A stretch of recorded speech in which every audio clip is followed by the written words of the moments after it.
Yet another set of guidelines for women in breast cancer screenings. A federal health task force now says all women with average risk of breast cancer should start screening at age 40. Groups like the American Cancer Society have already been recommending mammograms for women in their 40s.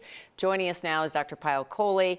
And this is not the first time things have changed, which I hate because it just confuses people, and that's a mess. Very, very confusing. But you can imagine it's difficult to balance, right? Because we want to screen early, but we want to balance that against a risk of false positives or picking up things in young hormonal women that would never have turned into anything but result in biopsies and such. So they had changed it in 2009 to actually start at 50 and do it every other year. And now they've done a little bit of a backpedaling because of some new information. Is the only reason it changes because of health and medicine? Because I worry sometimes that money or insurance is driving some of these things. We've seen those same guidelines flip a little bit when it comes to colonoscopies and other things. Are you sure that it's being driven by medicine? You know, the biggest driver, Tom, I'm happy to say, is medicine. It's rates of cancer. So what we do when we sit down to write these guidelines is we look at who's getting cancer and who are we missing. And the rates of cancer in the 40 to 49 age group have gone up 2% a year for the last several years. So that's telling us if we don't start until 50, then we're missing all these people. And we saw the same sort of trend with colon cancer, which is why they shifted that guideline down as well. Now, why the rates are going up is a little bit more of a question mark, but it's concerning because we're now seeing more younger cancers, and without screening them early, the chance for cure is a lot lower.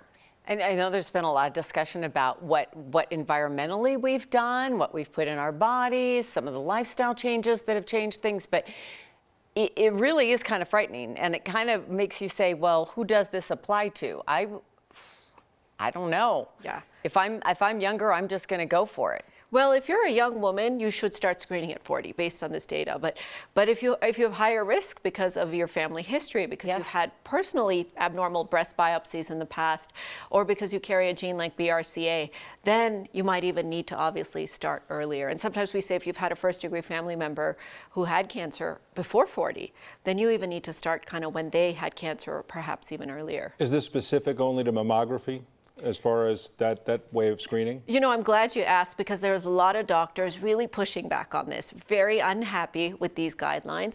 And many doctors, including the American Cancer Association and the American College of Radiology, have pushed back and said, this is a step in the right direction, but it's not enough. So yes, we're moving down the age, but it still says every other year. Well, wait a minute, that's not enough because a tumor can get pretty big in 2 years. Yeah. So if you get a pass 1 year and then you wait 2 years, you could still miss a cancer. What about people with dense breasts? And to your point, Tom, we should be thinking about MRIs in those people. And the radiologists are actually saying they should get annual MRIs. But insurance isn't going to cover that until I'll pay for mine. That's right, until the Preventive Services Task Force comes around and sort of agrees. And then they say only screen people up to the age of 74. And there's no benefit, or we don't know the benefit after 75, but we're living longer and longer. So what about all those women in their mid-70s or late 70s who still have many years ahead of them? That's frustrating. You sound like you agree with it's a step in the right direction, but maybe not a big enough step. To do more. I do agree with that because I tend to be conservative, and I said screening is the answer. You know, prevention is the way we're going to get people healthy. And, you know, we still have Black women who are 40% more likely to die from breast cancer than white women.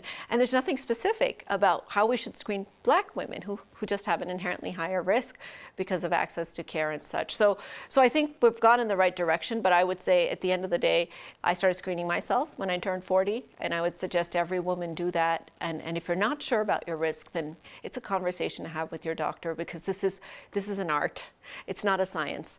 And societies disagree on guidelines, and so you need to figure out what's the best for you. And so many put these things off during the pandemic. That's right. And with younger women, and especially childbearing women, this cancer really grows so quickly. It's frightening. It is. And you know, with IVF now and hormones and birth control and having children later, all of that put in the equation changes our risk for breast cancer in ways that we don't even understand. Well, it's something, you know, again, we always talk about starting a conversation. If nothing else, I think many women and maybe the men who love these women would keep an eye on this stuff and make sure that it's all being paid attention to and these new guidelines are respected or at least understood. All right. Thanks very much, Dr. Payal Kohli.